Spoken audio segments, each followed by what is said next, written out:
Et si on pouvait percevoir la réalité bien au-delà de nos cinq sens? Pas juste voir, mais savoir. C'est exactement ce qu'on va explorer ensemble. Comment on peut activer cette conscience qui dépasse la vue ordinaire? La question qui se pose, c'est donc celle-ci, est-ce que c'est vraiment possible de voir au-delà de ce que nos yeux nous montrent? Eh bien, selon de très nombreuses traditions spirituelles, la réponse est oui, et la clé se trouverait dans ce qu'on appelle le troisième œil. Alors le troisième œil, c'est en fait un autre nom pour le sixième chakra. C'est un centre d'énergie qui se situe juste entre les sourcils. Physiquement, on l'associe souvent à la glande pinéale. On le considère vraiment comme le centre de notre intuition, une sorte de portail vers des perceptions, disons, extrasensorielles. C'est un peu la clé qui ouvre la porte à des aspects beaucoup plus vastes, plus multidimensionnels de notre conscience. Bon, alors concrètement, de quelle capacité est-ce qu'on parle quand ce troisième œil est bien actif? Voyons un peu comment ça peut se manifester. La liste de ces capacités est assez fascinante. On parle bien sûr de clairvoyance, c'est-à-dire de voir clairement au-delà du monde physique, mais aussi de précognition, ou encore de la capacité à percevoir les auras. C'est aussi là que siège notre imagination, notre capacité à visualiser, et nos rêves les plus intenses. D'ailleurs, ce n'est pas pour rien que les personnes avec des capacités psychiques développées sont souvent appelées des voyants. Mais attention, avant de se lancer à corps perdu dans les techniques d'activation, il y a une étape absolument cruciale.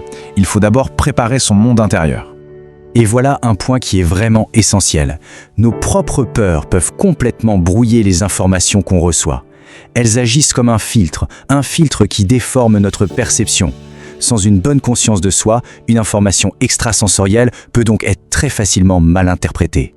C'est pour ça qu'il est dit que plus une personne est consciente de ses propres peurs, moins elle risque de mal interpréter cette information. Logique en fait, tout ce qu'on perçoit est traduit à travers notre propre perspective. Donc bien connaître ses propres zones d'ombre, c'est la condition pour que le message reçu reste le plus pur possible. Allez, passons maintenant à la partie pratique. L'approche pour activer le troisième œil, elle repose sur deux grands piliers qui fonctionnent ensemble, l'alimentation et la méditation. L'idée ici, c'est que notre alimentation a un impact direct sur notre état de conscience. Certains aliments, comme les féculents un peu lourds ou la viande, nous ancrent fermement dans la réalité physique, en 3D. Et à l'inverse, d'autres aliments, comme ceux d'un régime végétalien ou cru, sont vus comme plus légers sur le plan énergétique et ils favoriseraient l'expansion de la conscience.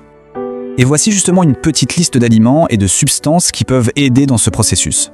Le cacao cru, par exemple, contient des flavonoïdes qui augmentent le flux sanguin vers le cerveau. Et un point très important, on conseille d'éviter le fluorure. Pourquoi? Parce qu'il est connu pour s'accumuler et calcifier la glande pinéale, qui est, on l'a vu, la manifestation physique du troisième œil. Passons à la méditation. La première étape, c'est la préparation. L'idéal est de trouver un endroit complètement sombre, ça stimule la glande pinéale. Ensuite, on s'installe confortablement et on se contente d'observer sa respiration en laissant les pensées passer sans s'y accrocher.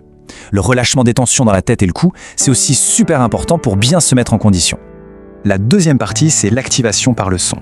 On va utiliser des vibrations pour stimuler la glande pinéale. Le premier son, c'est une sorte de THO vibré, qu'on répète 6 fois.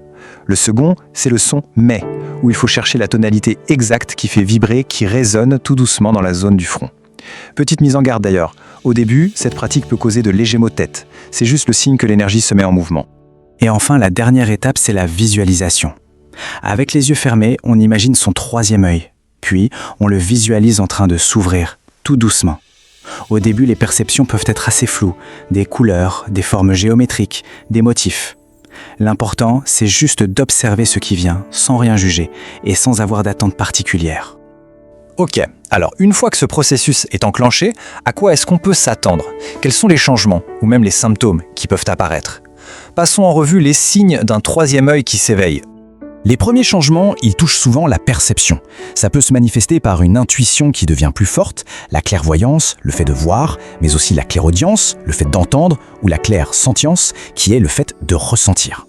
On peut aussi se mettre à faire des rêves beaucoup plus intenses, ou même à percevoir des champs d'énergie, un peu comme une statique visible dans l'air.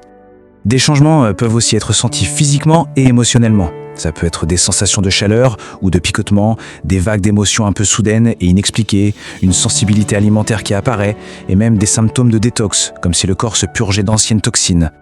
Et enfin, les signes peuvent aussi se manifester dans le monde extérieur. On peut commencer à remarquer plein de synchronicités, comme voir tout le temps les mêmes séquences de nombres, ou remarquer que les appareils électriques ont des comportements bizarres quand on est là. C'est un peu comme si l'univers commençait à nous parler plus directement.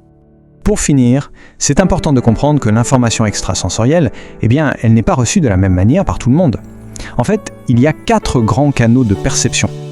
Il y a le type mental, qui reçoit des images, c'est la clairvoyance classique. Le type émotionnel, lui, ressent les émotions des autres, c'est l'empathie.